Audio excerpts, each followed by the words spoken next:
Hello and welcome to another episode of the Afterburners podcast. I am your host, Sam Niedermeyer. With me, as always, is Mr. Bobby Koch, and we are in frigid New York, Bobby. How are you? You see you're all bundled up right now, man. It's been kind of chilly out these last couple of hours, haven't they? Yeah, it's been cold today. Not as cold as in Canada, I imagine. I guess Mike's not here because he froze to death, or I don't know what's going on with him. No Mike today, which proves the point that we think he's a little under the weather. Fortunately, he wasn't able to make it. He's feeling a little under the weather, so he must be frozen. Also, this proves the point that him and I are not an item. We do not get sick and together. We're not making out or any stuff like that. Either that or you just built up immunity. Well, I mean, there's always that possibility. Hey, by the way, speaking of frigid weather, it snowed this weekend on Saturday. It did. And I got some, obviously some fun pictures with your dog in the snow, but they had SantaCon in the city. Yeah, I purposely left the city. I realize that now. So I live in Brooklyn, which is not anywhere near like Central Park where everyone congregates. But I imagine you get quite the crowd around here in your neighborhood, huh? Yeah, so without giving away too much information, and it's not that I distrust any of our listeners, it's that I once had a particular issue with someone online trying to stalk me. Not making that up. It's an actual thing that happened. Very true. I was there for it. And it was not of the female folk, no. Anyway, SantaCon, the epicenter is right in my neighborhood. For those who are unfamiliar, the basis of SantaCon is that people dress up, usually as Santa, but sometimes just as anything Christmas related, and do pub crawls and get really drunk. And just basically, it's one of the few times that New York City allows public drunkenness without really arresting anybody. And being right in the middle of it, especially when you're just trying to walk your dog every year, gets really annoying very fast. So I went to the suburbs where my parents live. The burbs. And we hung out with their dogs, and we had a grand old time playing in the yard with the different dogs during the snow day instead of being in the city with a bunch of drunk Santa wannabes. I remember last year I was in the city for SantaCon, and it was just like, it's like not even fun. Now, granted, we're sitting here drinking some beers. I got Heineken, you got Shinerbach. Hopefully we're still getting the way of those free packages, boys, but we haven't gotten them yet. And it's just like, it's not even fun to be like around. It's just annoying people. Just a bunch of annoying people that are drunk. I stayed in Brooklyn way away from everyone, and I imagine everyone in Brooklyn was like, I'm staying the fuck away from Manhattan today. Yeah, this isn't even me calling you old. This is just me saying it's a different type of crowd. What I mean by that is, like, it's all yuppies for the most part. Like, the part of the reason that it's my neighborhood is it's targeted at the kind of people who live in my neighborhood. I don't fit in here really, but it's yuppies and it's college students and it's people who just want to like get blackout drunk and not like by like 3 o'clock in the afternoon. Yeah, it's not a good time. It's really sloppy. It kind of reminds me of back at Ithaca, there's a game of the year called Cortica. We're D3, so most of you probably don't know about it, but it is televised. Cool if it was like a cornucopia, where it'd be kind of bringing in like the Hunger Games there, huh? Yeah, it is televised though on ESPN 2 or 3 or maybe the Ocho. Ooh, good reference, dodgeball there. Yeah, and during Cortica, people will just start drinking at like 6 a.m. and be really sloppy, throwing up in the elevators, and just generally being disgusting human beings. So SantaCon's like the adult version of that. Not even adult, because anyone who takes part in SantaCon, maybe this is an early burn this week, but if you take part in SantaCon, I 100% judge you for taking part in SantaCon. I think a little bit less of anyone I see post Instagram pictures. Anytime I see one of my friends post that they were involved in SantaCon, I go, oof, I like you a little bit less now. I've given away 0 likes for every SantaCon picture I've ever seen. Maybe like 6 years ago I did, but like it's just gotten so brutal. But I tell you what, though, we had some fantasy quarterfinals, semifinals this past couple of weeks. Quarterfinals were the most. Quarterfinals were the past week. Semifinals, and at least in most leagues. Some leagues, yeah, but most of them were quarterfinals. Teams advance, do a good job. Yeah, I made semifinals in 3 of my 4 dynasty leagues, which is the best I've ever done. Although, to be fair, this is my first year playing in 4, and until this year. It's kind of funny because everyone calls you like dynasty expert or dynasty analyst. I've made the playoffs once in my dynasty career. I lost 98 to 96. So sometimes the process doesn't always work out. You can overthink things, but Trust the process, man. I'm glad to be where I am, especially in one league in particular. I was in last place last year, so to make the semifinals this quickly after finishing last year really shows that my rebuild efforts paid off very quickly. So very excited for that team. Hopefully they win. I'm a little nervous. I'm facing DeAndre Hopkins in 2 leagues, but he does have TJ Yates throwing him the ball, so hopefully that helps me a bit. But yeah, we got some good stuff to talk about today. Yeah, let's get right into it. So before you get into it, we have a great show, a little preview. As we're going to talk a little bit of, terrible to see what happened to Carson Wentz. So we got the Nick Foles stuff we're going to talk about. We're also going to see Aaron Rodgers might be back. How does that affect his number 1 target, Jordy Nelson? We got some stashes to look forward to in 2018, and we took a fan question off of Twitter. Before we get started, Bobby, where can the good people find you on Twitter and DL Football? So you can find me at Rekt Fantasy. That's REKED Fantasy. Just a quick announcement. If I win any of my leagues, I'm not changing my Twitter name, but I thought our listeners would appreciate this. I'm changing my team name to Shipwrecked because I wrecked the ship. So there you go. There's our pun of the day. Sam's just kind of staring at me right now. And it's actually rather clever. And you can find me. I was going to give you a laugh, though. And you can find me at dynastyleaguefootball.com. You can find my articles there, as well as I have an author profile there. And yeah, co-hosting this pod along with my good buddy Sam. And where can they find you, Sam? Yeah, at the Needy One, guys, is at Afterburners Pod. And as always, well, as usual, except he's sick, under the weather, making out with some other dude, at Mike Jarvis. Mike, get better soon, buddy. Let's get right into it. I mentioned that we had the Carson Wentz injury. And that's obviously a big blow to the Eagles, kind of, at least in the regular season. We think it might not be, but definitely the postseason. Nick Foles stepping in, Bobby. How is this going to affect? I mean, let me rephrase that. Nick Foles isn't like the worst choice if you push into a corner and you're starting him for the Eagles, right? Like you could do worse. I can't recall, but in 2014, didn't he set either like a completion record or second in completion percentage or something like that? He had something really high. I think it was completion percentage. It might have been. I can't remember. Like passes without an interception, something along those lines. Anyway. I looked up some stats, particularly for this week.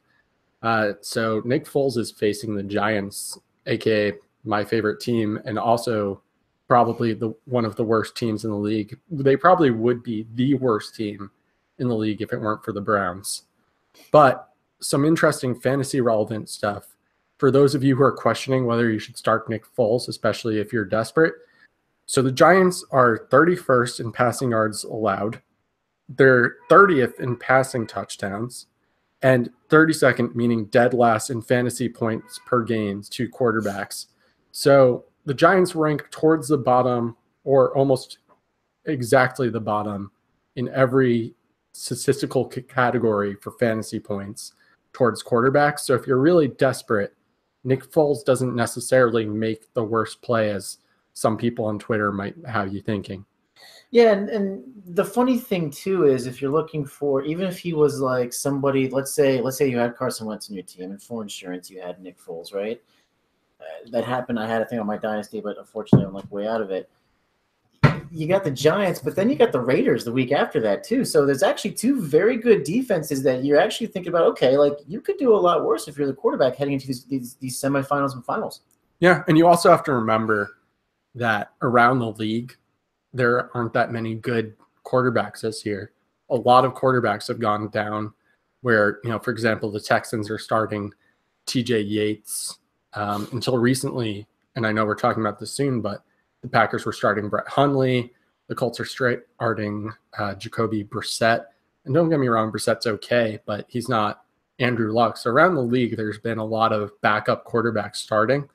So if you're starting Nick Foles, your opponent isn't necessarily starting an elite caliber quarterback. They might be, but they're not necessarily doing it. Yeah, it took him to the playoffs in 2013 with the Eagles. He went 8-2, 64% completion percentage. This is what it is: 27 touchdowns, 2 interceptions. For his career, 56 touchdowns, 27 picks. Now, granted, you have to go there with a grain of salt because in 2015, he was playing under the quarterback guru, Mr. Jeff Fisher. And with that year, he went 56% complete. We don't think we have to tell our audience the worst year he had statistically. But still, he went 7 touchdowns, 10 interceptions. And if you're playing for Jeff Fisher and you go 7 touchdowns, 10 interceptions with a 56% completion percentage, I mean, you might as well just line up your credentials for the Hall of Fame. I can't remember who tweeted this, but it's very, very interesting that the Vikings, led by Case Keenum, who played under Jeff Fisher, the Rams, led by Jared Goff, who played under Jeff Fisher, and now the Eagles, who are now being led by Nick Foles, who played under Jeff Fisher, are all going to the playoffs. And the common theme is no more Jeff Fisher. No more Jeff Fisher. I mean, it's like it's not necessarily complete math or science here. It's, hey, get rid of this guy, never have him again. What are we thinking for Foles? Is there any chance he throws for 250, couple scores this week? Against the Giants, anything's possible. That's true. The Giants' defense is really, really bad, guys.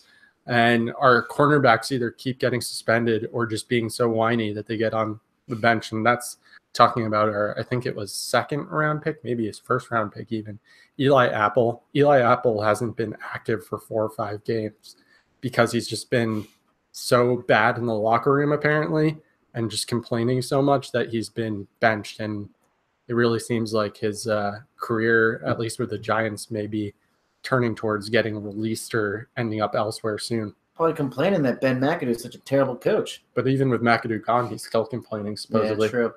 Another guy that's kind of factored in with terms of injury.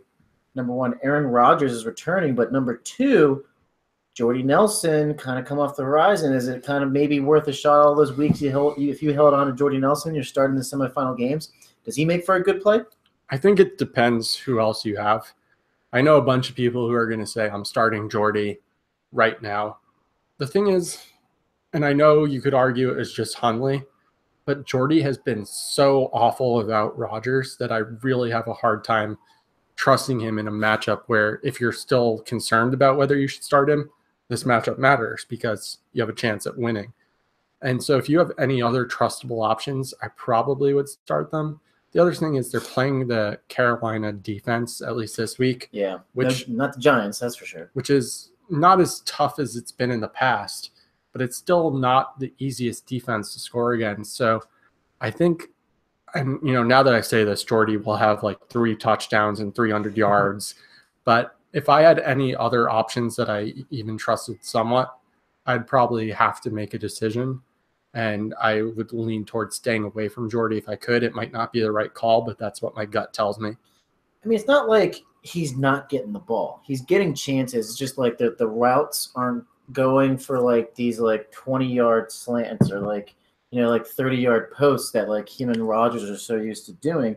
He's basically got, 12 receptions over the last 3 games. And I know that's not typical Jordy Nelson numbers. Actually, that could be like a normal 3-game stretch for him. The problem is it wouldn't be like 50 yards or 60 yards, what it is right now. It would be like 260 yards, The other thing is, and I think people are kind of discounting this, Aaron Rodgers has been out for weeks now, and you have no idea how he's going to come out and play. I hope he plays well because I love watching Aaron Rodgers. Aaron Rodgers being good is good for the league. But he is coming off an injury that many thought was going to be season-ending. It's not. He's coming back now, and they still have a chance at the playoffs. Was it his throwing arm collarbone? I don't quite know, actually. I'll look it up. But regardless, it's somebody coming off an injury who hasn't practiced for weeks, probably, because he hasn't been able to. So I have a hard time saying I would trust his receivers. If I trusted anyone on that team in terms of receiving, it would be Davante Adams. Because even without Rodgers, Davante Adams was still performing very well, at least fantasy-wise. So I think, as I said earlier, if you can stay away from Jordy, I would. I'm sure I'm going to hear it from someone who told me, or I'm sure I'm going to hear it from someone after this week that I told them to stay away from Jordy, and he went off for X number of points. But that's one of those things that I mentioned before. The process. My process tells me stay away from Jordy. Here's the thing. If you were in – so, number 1, Aaron Rodgers, it was the throwing shoulder, so it was the right collarbone. So, just something to think about. Maybe when you get back into form, it's not the left shoulder like it was, 3-4 years ago when he had the injury, and he looked great as soon as he came back. But one thing to think about, if you were in the semifinals of your league and you've made it with Jordy Nelson riding the bench. Do you really need him for this game? I mean, like, granted, we had this conversation last week with Mike where we talked about, like, hey, like, if you're close, do you go for the extra? Like, you could check out to see what the other team is supposed to put up in the lineup. But if you've been this far without Jordan, you got him on a nice run.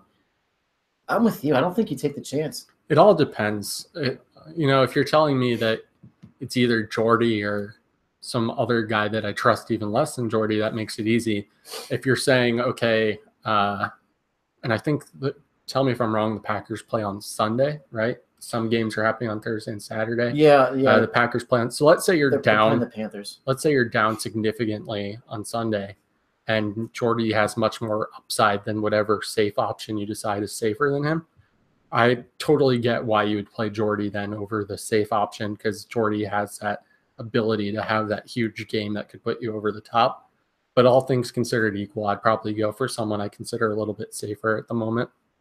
You know what I didn't like?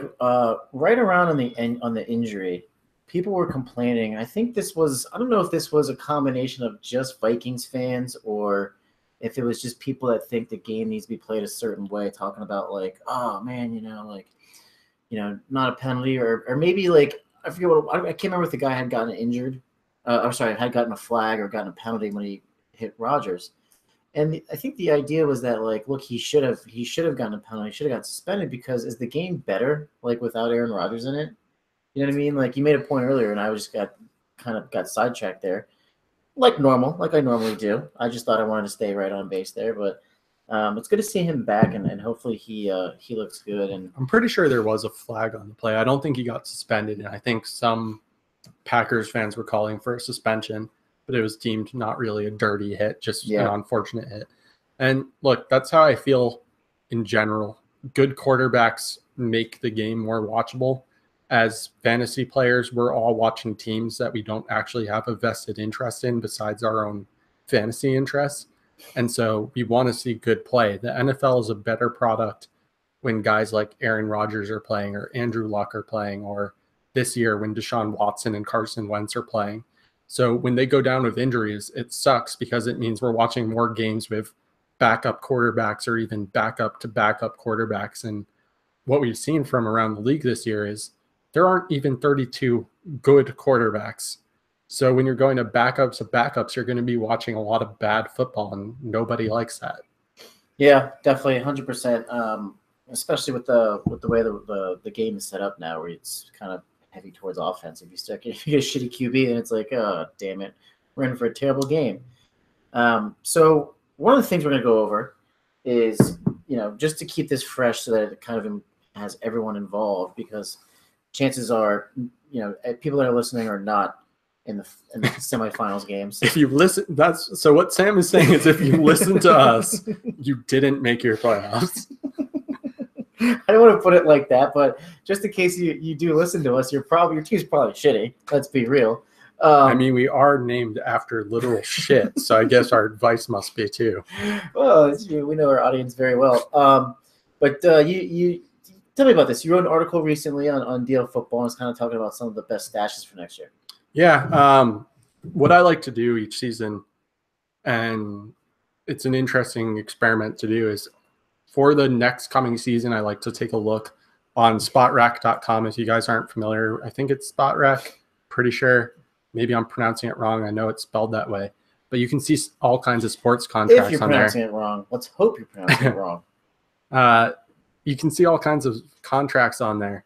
And so what I do is I look at the free agent class for the coming season, and you can break it down by position. You can break it down by UFAs versus RFAs versus all the different kinds of restricted statuses there are.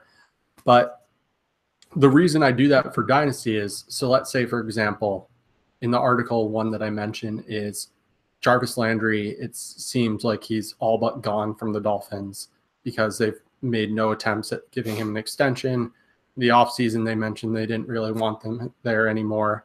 Maybe his play recently has changed that. But I'm not looking at where Jarvis Landry is going. Instead, I'm saying, okay, who on the current roster of Dolphins would get an increased opportunity if Jarvis Landry were to leave? And there's a guy there named Leonte Carroo. I know my friend Zach Reed. I think his handle is at Tacit Assassin. There might be a number 13 in there if I recall. It might be Tacit Assassin 13. Yeah, at Tacit Assassin 13. Wow, I am better at remembering handles than I thought I was. Anyway, good job. Stalker. Anyway, Carew was a highly thought of player out of Rutgers and hasn't done much to date, but he profiles almost exactly the same as Landry. And as we've known, the slot position in Miami has been very lucrative to 0.5 PPR leagues, as it has been for Landry. So he probably costs you nothing to add, and he's the type of guy that I'm looking at adding. Another guy I mentioned, I'm not going to go through everyone. Yeah, give us like, what do you say? 3 guys. Give us 3 guys. Well, Or 5. I did some for per position, so I'll do 2 for each position. All right. Except quarterback, because there's just nothing there. I hope you don't mind if I sit this one out because I didn't prepare at all. I wanted to hear your interest, and then maybe we'll fight later on in a different episode. That's fine. So this is a guy I talk about all the time. I'm always excited when he does something. I have him now in 3 of my 4 dynasty leagues just because I can't get over this guy, even if he's really not that relevant. But Chris Moore is another guy. He just scored a touchdown this past game. He plays for the Ravens. He has a decent athletic profile. And Mike Wallace is going to be a free agent, as well as Michael Campanaro. Campanaro hasn't meant that much, but he has split targets with Moore this season. Moore is their de facto 3rd receiver. He's had a few touchdowns and a few good games. He's worth a shot just in case he becomes anything, especially as the Ravens offense tends a little bit younger. And then for running backs, so there's actually not much there. I'm not going to lie to you guys, but 2 guys that I had my eye on, and I didn't write about running backs in my article.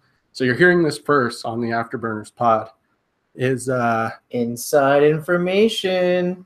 So D'Angelo Henderson of the Broncos was someone that in the preseason looked really good, and everyone was super excited about and said maybe he'll steal that job from CJA because everyone seems to hate CJA no matter what he does.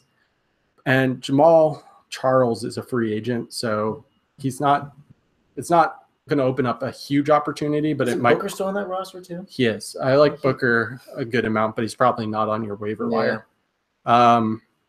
So D'Angelo Henderson was one guy I would maybe look at stashing. Another guy, and I know I'm going to get claims of being a homer for this one. I actually never liked this guy, but it's hard to ignore what he's done the past few games, is Wayne Gallman. He started to come on a little bit for the Giants. He's shown some flashes. He's shown to be a little bit of a better receiving back than I thought he was. Personally, I think the Giants are actually going to draft a running back pretty high. Hopefully not with the 2nd overall pick, as fun as it would be to have Saquon on the roster. But man, you love Saquon Barkley. Yeah, Saquon. I don't see it. Saquon Barkley is my dude. I don't know. Speaking of my dude, really quick side story. I'm a big video game guy, and you are. There was someone who was playing Ocarina of Time, and they named Link in that game my dude. And it's hilarious because the game always has to use your name. Mm. So there's the Deku Tree being like, I knew one day you would journey, my dude. And just stuff like that. If you haven't seen that tweet, check it out. But back to football. So some tight ends. This is a pretty common one. This was mentioned at the comments section of my article. Nick Vannett, I might not be pronouncing that right, but he's on Seattle. He's been earning more snaps. And Jimmy Graham is a free agent, and he's going to be 31, so who knows if Seattle brings him back. And then another Raven. I guess I did this for our good friend of ours, S, who definitely does not listen to this podcast, but I'll give him. He wants to come on, apparently. All right, well, we'll have him. I told him he's got to listen first. Yeah, we'll have him on if he proves that he listens to this. We're not going to give his Twitter handle either, just because of the fact he's not listening. Yeah, Max Williams. So Max Williams is a tight end that I liked in the offseason. I wrote about him. Very athletic. He had some knee injuries and knee problems, but he was a second, or was he a second? He might have been a 3rd rounder. He was either a 2nd or 3rd rounder. I can't quite recall. And Ben Watson, who's been the primary tight end for the Ravens this year, is a free agent. And the Ravens are another team like the Giants that target their tight end a lot, at least historically. So that's one to look out for. I'm not going to go into quarterbacks because really the only two notable quarterback changes besides the Vikings, and I have no idea who would even be left on the roster because literally every single one of their quarterbacks could be a free agent at the end of the season, would be if Kirk Cousins leaves, Colt McCoy might get a chance, and if it's a free stash, it's not the worst you could do. And then if Drew Brees leaves the Saints, their backup is Chase Daniels, but I cannot recommend Chase Daniels to any of you in good conscience. It's a shame too. I always thought when he was coming out of Mizzou, him and I forget who else was playing on that. Who was the backup there and who was the starter from mixing them two up, but they had the two Chase. The other guy, they were both named Chase. I really thought that there's both of them could be really good starting NFL quarterbacks, and they just kind of one's out of the league, and now Chase Daniels kind of career backup. Yeah. So, anyways, it's a great list, guys. He wrote an article. It's over on Deal of Football, right? Yep, DynastyLeagueFootball.com. At Deal of Football, check it out. Bob's got some great stuff on there, and we've got a few more minutes for a question that was asked on Twitter that we're gonna. This is from @_Pete Law. He posed a question to us, Bobby. So I'm gonna, as usual, hand it off to you. Which 2016 NFL draft class wide receiver should we expect to see a breakout in 2018? So this would be the year 3 wide receivers. Yeah, and one quick note on Pete. Pete and I have talked a lot. He was recovering, and Pete, correct me if I'm wrong, I believe it was from a back injury. If not, you can definitely feel free to call me an idiot. But we had been talking a lot during his recovery. We've been involved in a lot of smart fantasy football conversations. If you don't already follow him, I would follow him. I also talk comic books with him all the time, so it's not just football, but he knows about a lot of different things that people are interested in, and just generally great guy to talk to. But this was the thing I was most interested to talk about tonight, and I told Pete that I was feeling, don't get me wrong, I like doing a show, but it's really hard to come up with topics at this point of the year. And so I was struggling, and then this made me much more excited to record this podcast because it was something that I hadn't really thought about. But without further ado, so in 2016, Will Fuller was one of the wide receivers who came out of that class. And as we saw this year, he really started to connect with Watson, especially on those deep touchdowns. And Watson got hurt, and Fuller has been unusable since. I think that Watson comes back healthy next year. We're really going to see that connection blossom. And Fuller's going to have a true breakout year to the point where people are really going to be talking about him as a dynasty asset, even with Hopkins there. A couple of the wide receivers that came out of that class. You had your boy you just talked about, Leonto Carew. Yep. Tyler Boyd, Booker, but he kind of runs. He's more of a running back, right, in Denver. Tyler Boyd? No, Devontae Booker. Oh, Booker's a running back. Yeah, he's not a wide receiver. CJ Prosise is also a running back. We had Kenneth Dixon, Laquan Treadwell, Sterling Shepard. Yep. So I have some others too. Josh Doxson, Corey Coleman. So on the note of Sterling Shepard, he's been really good despite people thinking he wasn't going to be this year. He was good as a rookie. He scored a bunch of touchdowns, and this year he's seeing almost as much volume, and people were saying, oh, Brandon Marshall and Evan Ingram are around and he's not going to do anything. And obviously Marshall's gone from the team and Ingram's balling, but Shepard's still doing his thing. The thing with the Giants that you have to think about is if they have a new quarterback, as sad as that is for us Giants fans because we're so used to Eli being our quarterback, it could actually be an improvement, meaning that all the skills players could theoretically actually see a bump in their production as a result of Eli not playing anymore, because as much as I hate to admit it, he's an average quarterback. Well, not even since the Super Bowl run, he's been a below average quarterback. Mm-hmm. So, it's one of those things where we love Eli, but it's entirely possible that even if we just got league average play from a new quarterback, that could give a bump to Odell and Ingram and Shepard and any of the other pass catchers on the Giants. I think Corey Coleman's an interesting one too. And we're kind of going to wrap this up a little bit. I think Corey Coleman's an interesting one too. And if this was about 3 weeks ago and Pete had asked us this, I would have been like, oh yeah, Corey Coleman, he's going to be huge. But the fact that Josh Gordon's looking like Josh Gordon for the most part, if they just have like a more explosive wide receiver, a more explosive passing game where they actually have a focus and they're actually in games, Corey Coleman could still be kind of have a good year, but there's no way he's going to be that wide receiver one. Yeah, and I had that noted. I actually said I like Corey Coleman, but Josh Gordon, plus who knows what QB they have next year. They'll draft one for your first pick again. Yeah, maybe they'll take Darno or Rosen, probably. Allen, any of them. Who knows? Another one I wanted to talk about very quickly is just Josh Doxson. He has 2 touchdowns over his last 3 games, and he's starting to see some volume. He's not quite getting the yards I'd like him to get, but he is someone that I could see emerging. I do think that it depends on Kirk Cousins staying there. Oh, yeah, 100%. Because if he's not, I have no idea who would be the quarterback, and that's a problem for them. But I do like Josh Doxson, and if you can get him kind of cheap, I think that's a good thing. Washington fans, they don't know who they want. They say they got to trade Kirk Cousins, go get somebody like Tom Brady. It's like, okay, well, who's that? And no one has an answer. Like, yeah, because you can't get Tom Brady for Kirk Cousins. You can't get Tom Brady. You can't get Drew Brees. I guess it'd be bomb trading. Like, what do you guys want? You don't know what you want. This was fun, Pete. Thanks so much for your question. Again, that's @_Pete Law. Throwing out some good advice out there. I think is he on like some type of, what's he on, Player Pro? He does. I know he does. He works for a website. He works for a few websites, I think. Player Profile or something like that. So again, thank you. So we're gonna get that info for you shortly. But thanks again for your question, Pete. And so Pete writes for Numberfire, playerprofiler.com. Playerprofiler.com is a very interesting site. Numberfire is obviously a great site. He also works with DFF, and a lot of the people who listen to this podcast and who I interact with regularly work with DFF, which is another great site. So definitely check out those sites and give Pete a follow. I didn't even notice until just now, but he's nearing that 1,000 follower mark, which I know means a lot to people who are generally either giving out free fantasy advice or very cheap fantasy advice. So give him a follow, get him over to 1,000. He's a great guy. Follow him and then say, and then tweet, thank you to the Afterburners for making me follow @Pete_Law. Yeah, he'll probably get like 2 followers from that, if that. But there you go, Pete. Well, we'll get Mike to do it. I'll do it. And that's 2 right there. Yeah, there you go. You already got 2 new followers, Pete.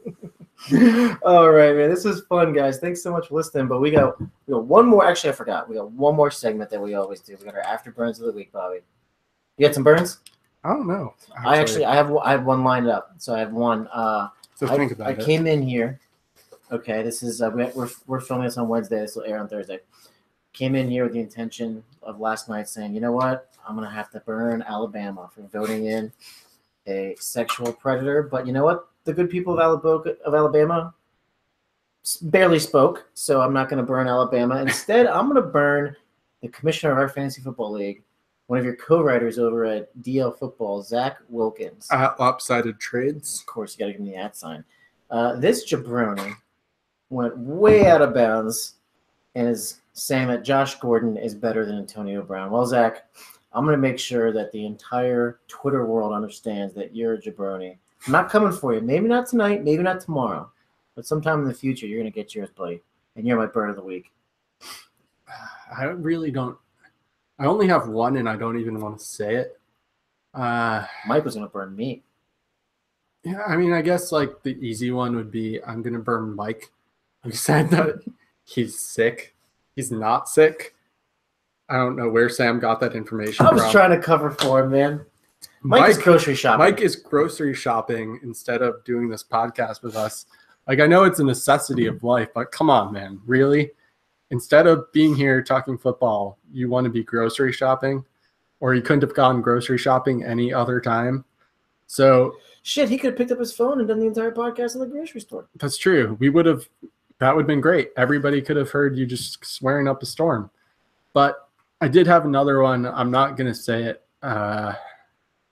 Yeah, we'll leave it at that. If people want to know what my other one is, they can follow me and DM me. Maybe I'll talk about it. It's, I think people, I know you know what it is. Mm-hmm. Mike probably, you know what? Fuck it. I'm just going to say it. So if you're going to call other people overly sensitive, or go to the classic age-old, I just made an ass of myself and I'm going to defend it by saying it was just a joke, and then go on this whole rant about people being overly sensitive and from a different generation, maybe don't then go, I'm taking my ball and going home, aka leave the chat or conversation that you were involved in. It's always the people that call other people oversensitive that are themselves oversensitive. And that is my burn of the week. It's sure to stir the pot a bit if particular people listen, but that's it. All right, there's the burn of the week, guys. We're running out of time. Thanks so much for listening to. We had a great season. Still not sure if we're going to come up with an episode next week, but we're definitely going to come up with some more episodes as the playoffs go on, as we get closer to draft times like that. Two quick things I want to hit on, two very realistic things. One, I'm sure if you haven't heard, we had the attack at New York Port Authority. Everyone in New York, we're very, very lucky to be safe, and so definitely be safe out there as we enter the holiday season.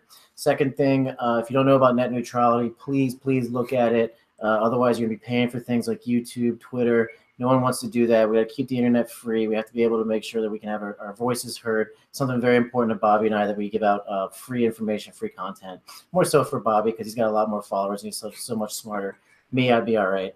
But anyways, thanks so much for listening. Again, you can find us at Afterburners Pod, at The Needy One, at Wrecked Fantasy, and then Mike, who's usually with us, at Mike Jarvis. Take care. If we don't see you, happy holidays, happy New Year. Be safe. Like I said, we love you, and we'll promise we'll be active and answer some more questions we have for you out there on social media. But until then, see you later.